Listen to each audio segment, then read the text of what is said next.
The so-called demon, the hero of Marines, Monkey D. Garp. What if I tell you that our badass grandpa is about to die? Before we dip our toes right into the theory, let me warn you that this contains spoilers, especially in chapters 1080 and 1081. Ready? Alright, let's kick it. In chapter 1080, Kobe was abducted by the Blackbeard pirates. Teach wanted to use him as a bargaining chip to make the island a legitimate kingdom. But Kobe was like, nah, that ain't gonna work, cause I'm a part of a secret organization called Sword. Yeah, Kobe just revealed that secret to a pirate. Good job, Kobe. By the way, what the heck are you doing here, Kuzan? Like, why did you join the Blackbeard pirates? But why? Are you a spy or something? Ooh, wait, could he be a spy?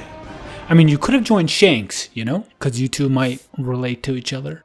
Okay, I don't think this is the right time to spill the juicy details, so we'll talk about that later in the video. Anyways, Kuzan explained what Sword is, but Blackbeard gives no shit, and he ain't budging the deal. Guys, I don't like him, but I gotta admit, Blackbeard is pretty badass, you know what I'm saying? And he's planned everything so smoothly. From Drum Island to Marineford, then abducting Moria, hunting down devil fruit users, and now Kobe? Oh, and speaking of Moria, thanks to Perona, by the way, for helping our boy Kobe escape. All in all, guys, lest we forget, you know, I'm still pissed at Blackbeard, because he's the reason why Ace died. Yeah, he's a traitor, backstabbing bastard, but we gotta admit that Blackbeard is very cunning.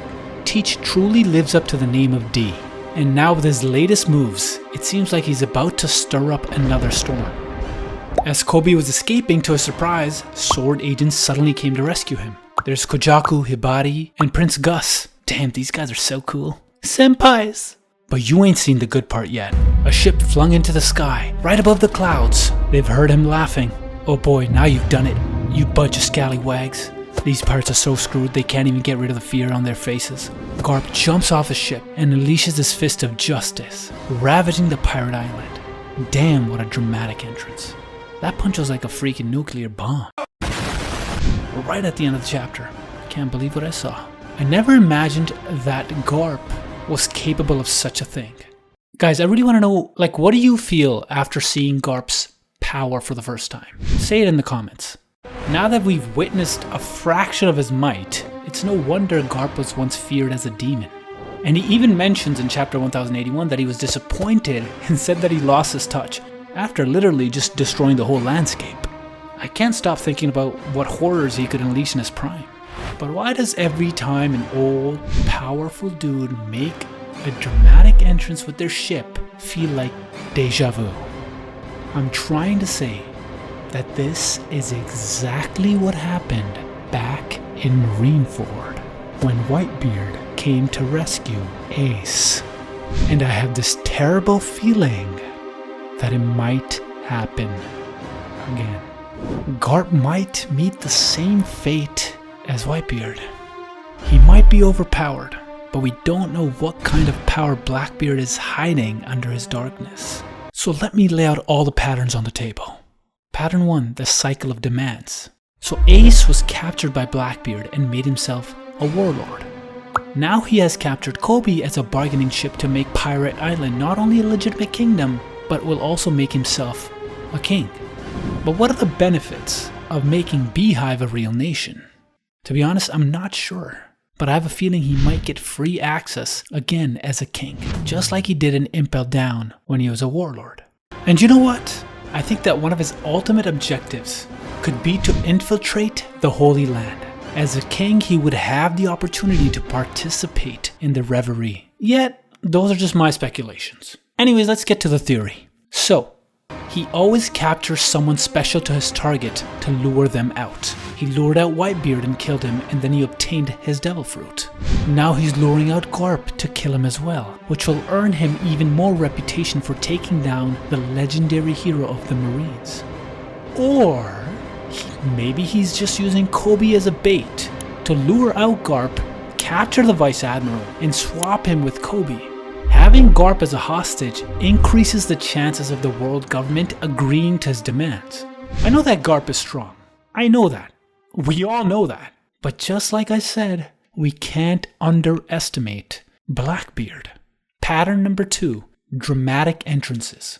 Let's take a closer look at the second pattern. We need to go back a few chapters to Marineford. Do you remember when Whitebeard made his grand entrance with his ship, Moby Dick? He and his crew concealed themselves with bubble coats and went underwater to launch their surprise attack. Interestingly, Garp also pulled off a similar stunt with his ship, but instead of attacking from underwater, they took to the sky. Pattern number 3, displaying their strengths. After their dramatic entrances, we witnessed their powers. Whitebeard's Devil Fruit shook and cracked the very air, causing sea quakes and massive tsunamis. Now Garp shows up to rescue his apprentice, unleashing an explosive force of Haki that he called Galaxy Impact.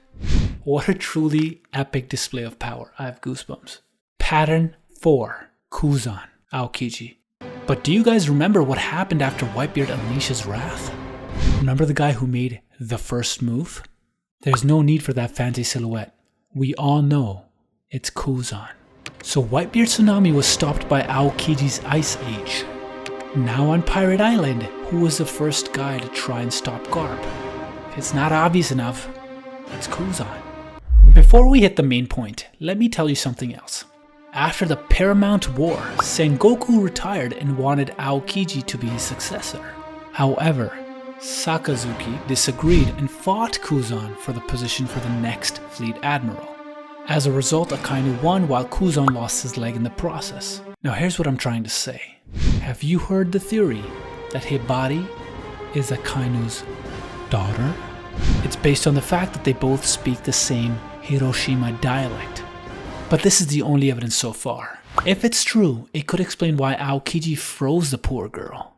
Kuzan, what are you doing, huh? Like, don't try to hit on some young girl. What's wrong with you? Okay, now enough with the grudge theory. Let's go back to the main topic. To be honest, I'm still confused about Aokiji's motive. He's currently the 10th captain of the Blackbeard Pirates and is fighting his former mentor in the current chapter. And I can't help thinking about what will happen if Blackbeard returns after destroying the Heart Pirates. Will Teach do the same thing he did with Whitebeard and kill Garp? I have a bad feeling that Aokiji might be involved in Garp's death.